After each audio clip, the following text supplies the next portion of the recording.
Hi everyone, welcome to Talking Points. Today is our first vlog. I'm Brianna Melton, dancer with St. Petersburg Ballet Conservatory, and today I have Servy Gallardo with me, and he's the artistic director here. And who better to have first than the director? You guys have had a lot of questions for him throughout all of our live classes, and I just figured the best way to address that would be to sit down and just talk to him. Hi everyone, thank you for joining us. Here is a little chateau again. Thank you for having me.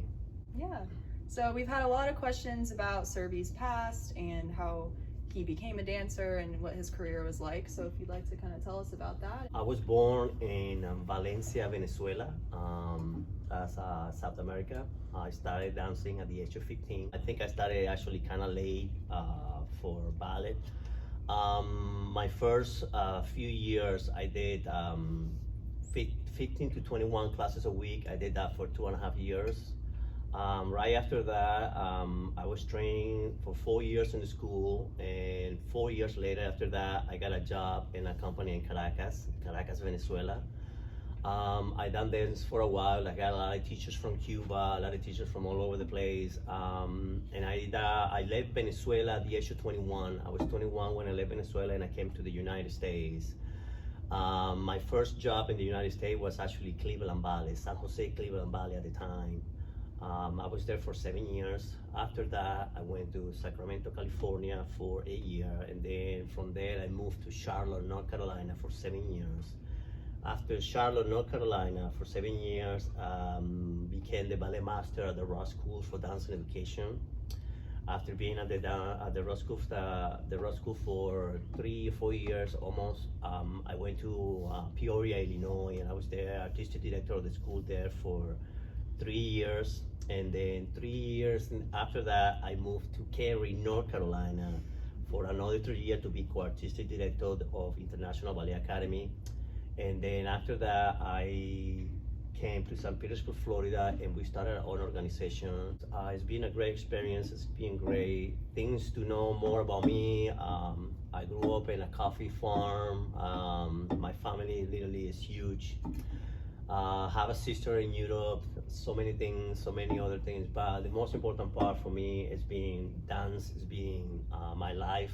Literally, I could be a trouble boy and I could be taking a different direction, and this discipline really restructured me completely. I was very aggressive. I was very, used to have a temper when I was young, and ballet completely changed me. And that's when I recognized this is great for me. This is what I needed. And since then, I've been gone nonstop since the age of 15 and to even now. I still have the same passion, the same drive. I don't hate it. I honestly think since the age of 15, I realized that I found what I should be doing, and I literally fell in love with ballet since that age. So since then, it's been great for me to be part of this profession who I love so much. Yeah, I know you've talked about how you've taught yourself pretty much when you were younger. What was that transition like from being a student and then a professional into becoming a teacher and director? It was hard. It was every person has a bumpy road, and for me it was literally a bumpy all the way through. That's why now teaching, I know the inside out of frustrations, emotional roller coasters, all of these things that involve everybody.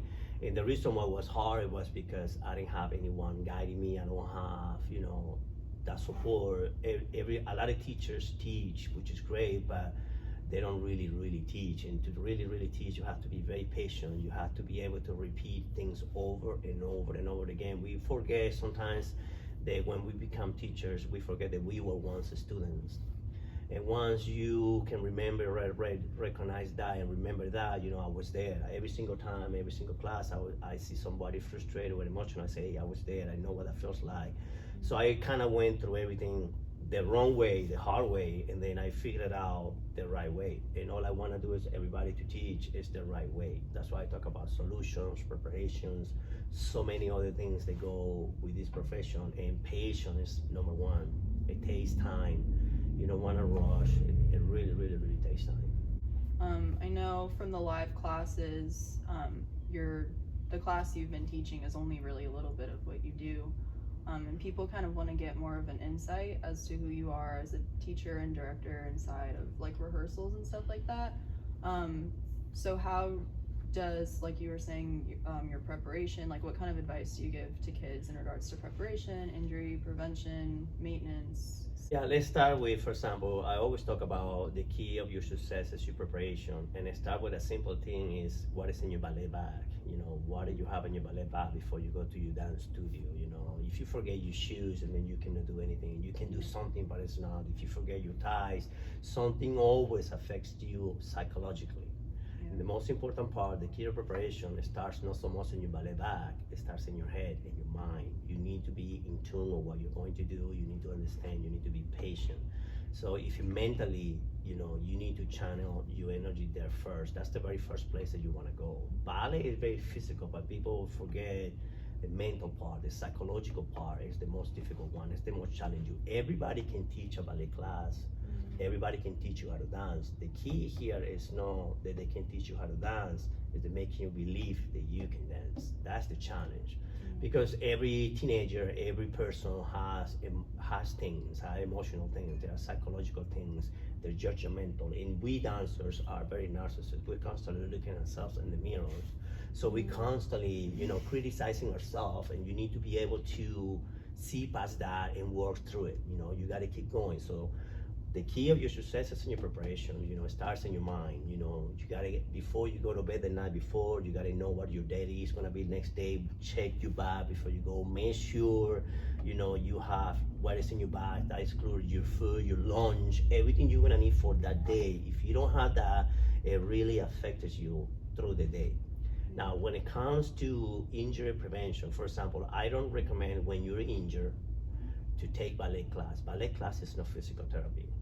You know, to do, you're injured, you need to stop, you go do things, you know, back to normal, like parallel, you need to go to a slow routine of exercise. It's like athletes, when they get injured, you gotta sit down, you gotta go to rehab, you gotta go do everything before you can perform 100%. So for dancers, it's the same thing. You need to understand that taking ballet class is not physical therapy. Why is not? Because you're taking your body to a different position, and if you are not 100%, that rotation, that torque is already aggravating the injury. That could be in your knees, could be in your ankles, could be in your hips, could be in your shoulder, elbows, wrists, anything that can affect you. You need to go to physical therapy first. But after that, every time you work in class, every time you finish the day, I always talk about you need to, for example, I give you one. When you go to class, people have the tendency to arrive to class 5 minutes before class, all the time in class. That indicates to me that you're using class for warming up. Class is not for warm up. Warming up, it should be you prior to that, 15 to 30 minutes before that, you warming up, stretching, getting your ankles going, your knees, everything. Everything in the preparation, getting all your joints loose and ready to go. Then when you take your first position for class, you should be ready to go. That's already training, starting the right way. That is preparation.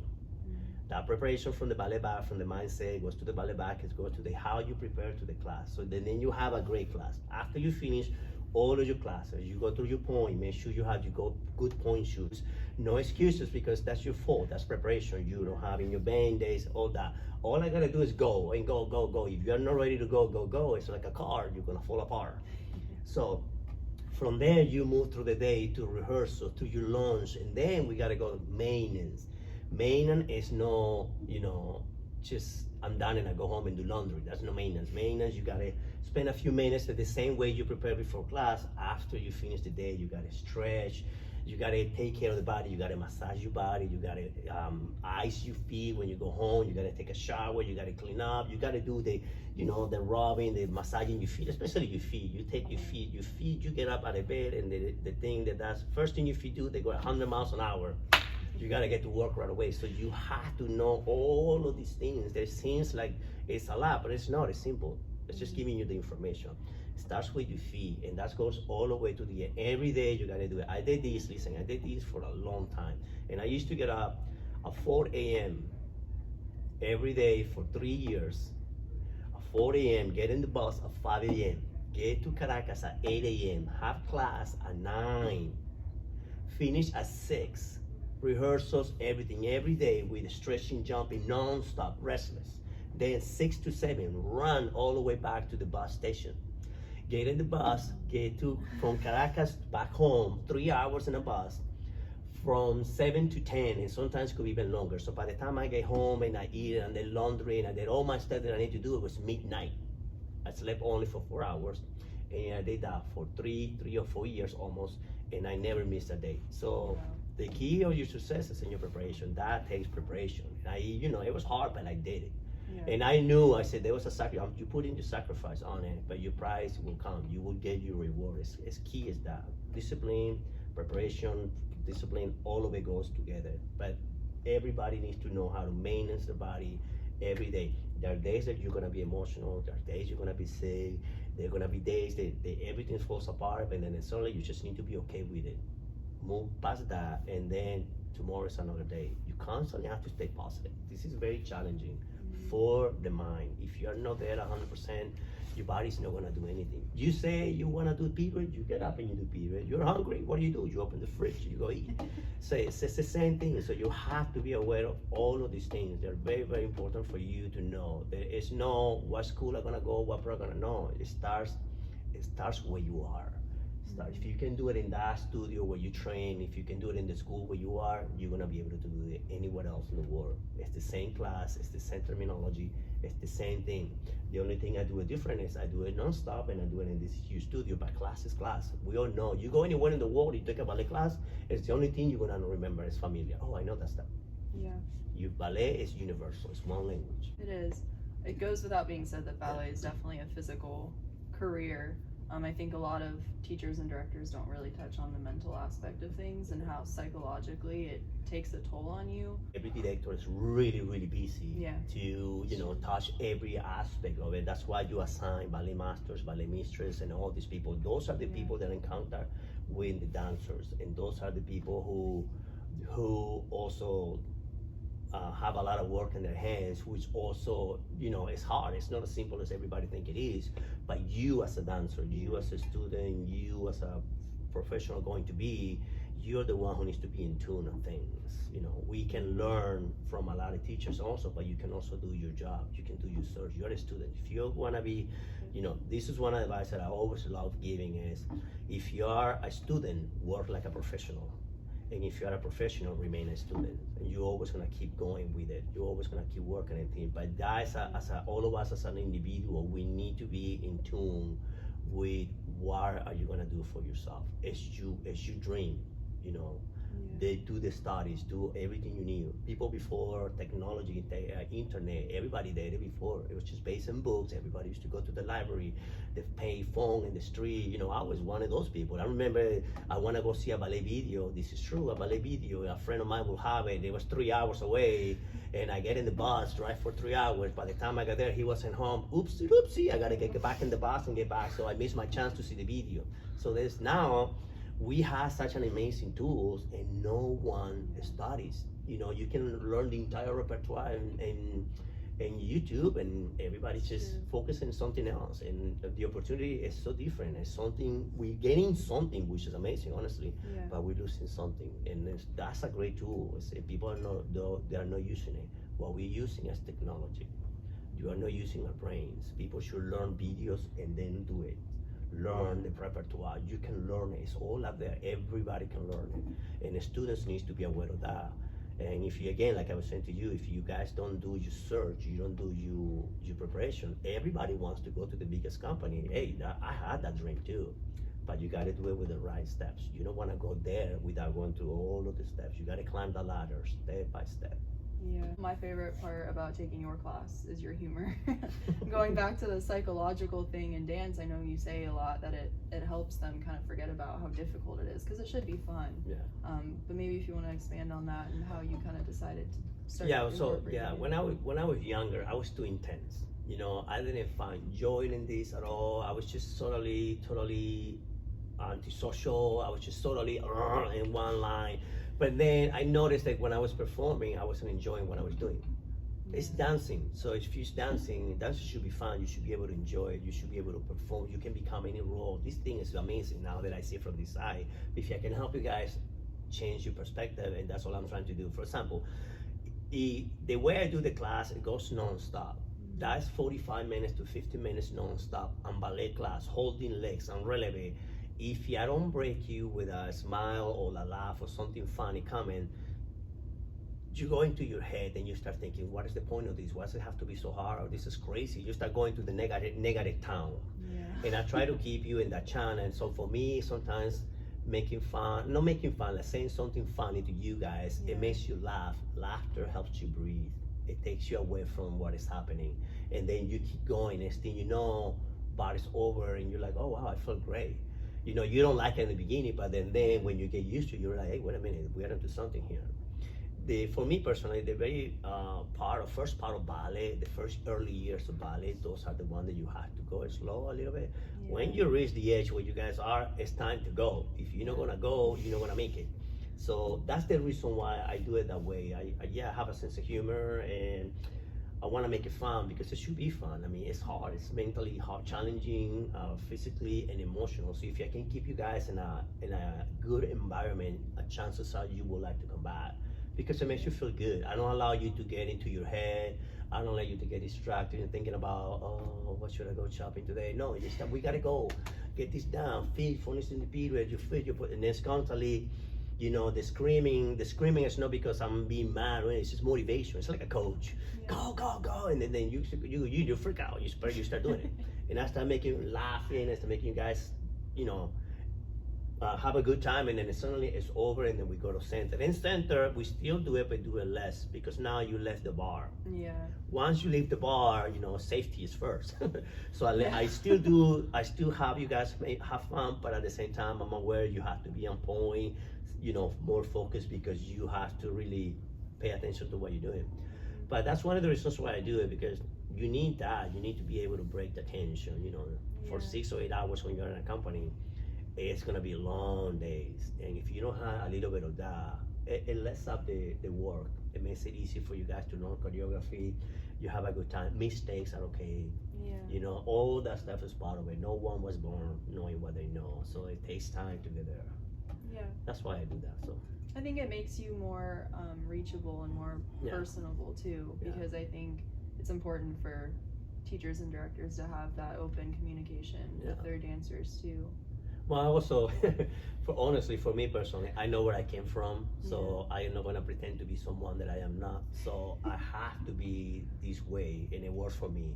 Yeah. And that's why I think everybody likes that about me. I'm not afraid to have a conversation with parents, with all my friends, Brian, Melton, your dad, your mom. We can talk. I love communication. I love that, and I like more the one-on-one than talking through messages and things like that. I love the sitting down. I like to see people in the eye and be able to discuss things. I love that contact, and if people feels your energy, they can tell you are genuinely, it's you. Yeah, that's how he is. I mean, since I'm being open here, everybody knows, every student knows, everybody here knows, that's how he is. You cannot change that. The only thing they cannot do is, they cannot change what I do. No one can change that. I go, that's how I was taught, this is how I learn it. I know it works. I hear advices for sure, but then I'm always remaining the same channel. I appreciate everybody's advices and everything. I don't find it disrespectful at all, but I usually say thank you very much. I appreciate your advice, but I don't go that way. I know a lot of the ballet world, a lot of people focus on body types and styles, and you've always just been very accepting of everyone, every type of dancer, every personality type. Just how do you work with everyone? Like, how are you able to get through to so many different people? I mean, it has to be the student himself. If you think you can do this, to me, it doesn't really matter how tall you are, what nationality you are, where do you come from what part of the world you came in. Honestly, you say you want to do this, you are interested to learn it, and you want to put the work, and you think you can do it, I bring you in, get in there. But one of the things that needs to be aware of is every student. If the taller you are, don't think because you're tall you should only work a slow step because you're tall. No, you should be diverse. You should do everything, fast, slow, everything, every style. Because I was small, everybody only give me the fastest things. I was like a hummingbird. But I also did slow stop, partnering. There's so many things that you can do. Character roles. Every role you become that like water, literally. You have to take any shape, any form, like a sponge, absorb all the information. And so for me, if anyone comes into this building and they really want to work hard and they think they can have what it takes to do it, I let you get in there and grab the ball and go, because I'm gonna push hard. You cannot ask me to, I don't know what easy is. I only know one way. I only go hard and work hard and hard. There is no other way around. There is no take it easy. There's no, just do it. Yeah. But if however 18 feet tall you are and you want to dance, you're still going to have to do petit allegro like crazy. You still have to do grand allegro. If you're small, it's the same thing. Everybody, we all have muscles. We all have the same muscles. We have the same, just different length and different strengths, but we still can work on it. The key is that work. You got to work on it. Everybody can do this if you study, if you work hard on it. Ballet technique will fit everybody and everybody's body if you study. You as a student can make it fit into your body. I did it. I was 15. I was like literally, I don't even know what I was, like a cricket. And then I started working on it, working on it, working on it. Everybody was, I don't think he's gonna make it. He's just gonna be a modern dancer. It's nothing with modern. I love modern. I did all that stuff. But you start working on it and you can reshape your body. The body takes the shape that you put your mind that you want it to be. And I think that's very important. Everybody's welcome to do this. That's why I open the doors to anyone. You put the work, it can open your eyes. That's what I do. You open the door, you want to try it, go ahead, try it. This is how I do it, this is how it's going to work. If you can do it, you keep going. If you cannot do it, you have to also recognize it. You have to be, you know what, this is too hard for me. I don't think I'm meant to do this. And then that way you'll be at peace with it. You don't quit, you don't give up, and then you're done and you didn't even put an effort. You have to make sure you try it really hard before you stop and you give up. Because if you give up before you even tried it, and then the chances are, if you fail in this, you're gonna fail in everything else, because you're consistently gonna give up. And that's what's part of it. Pick something, be good at it, and then after you finish that, you can start learning multiple things too. Yeah. But you have to have something strong in you. I know in a few of the live classes, people have they've asked me like if I prefer classical or contemporary, and I when I was younger, I used to like classical because it's all I knew. I wasn't exposed to like anything else, and now that I'm older and I've worked with you and I've worked with other people, I see it's very much that you have to be able to do it all. So like you were saying with you like modern, you like all those things, you have to be diverse. And my dad, when we had our school was only open for 4 years. You know, that's the saddest part. I was never able to go back and teach there, and I still remember that. But I remember my dad talking about, you know, everything. Our summer program were awesome, hilarious. Because we used to start at 9 a.m. We used to go 9 p.m. and you used to have ballet class, point class, jazz, motor, painting, macrame, technique, chess class, martial art class. It was like crazy summer thing. But my dad was like, yeah, when anybody want to teach a class, come teach it. And we all took it. We all did everything.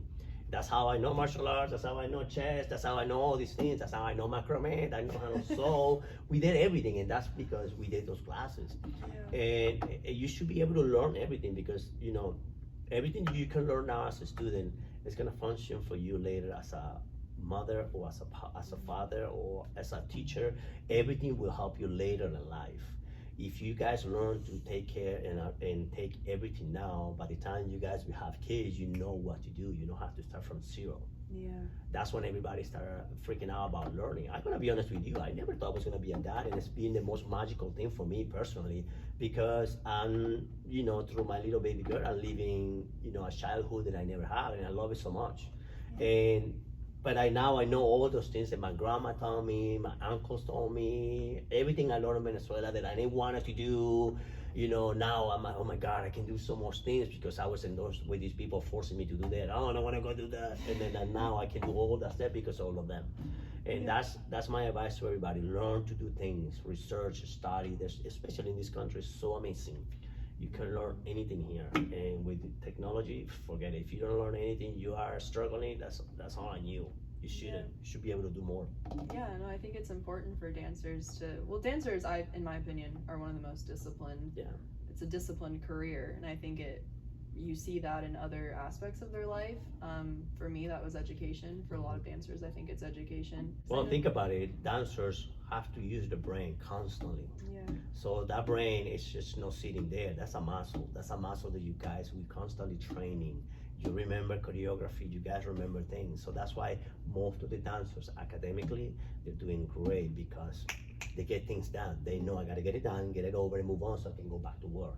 So that's the mindset of a dancers. You gotta learn the choreography, study, do the work, and that's what's brilliant. All of the students, everywhere, I'm pretty sure a lot of the students who do ballet or dance in general, they are great academically because you're constantly working with the brain. You're learning choreography. You're retaining photograph memories working. Yeah. So you're learning things. That's constantly happening. And listen, for me, even now that I don't dance, I'm still going learning things. I listen to music. I'm constantly in that channel. I cannot settle.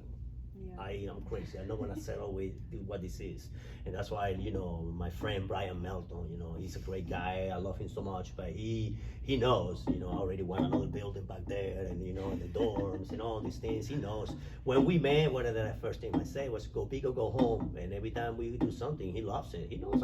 He knows what I meant, and I'm pretty sure he agrees with me. We are going big. And after this situation, is for sure gonna help us a lot. But every single dancer brain can obtain so much information, and that's why you guys academically are doing so great.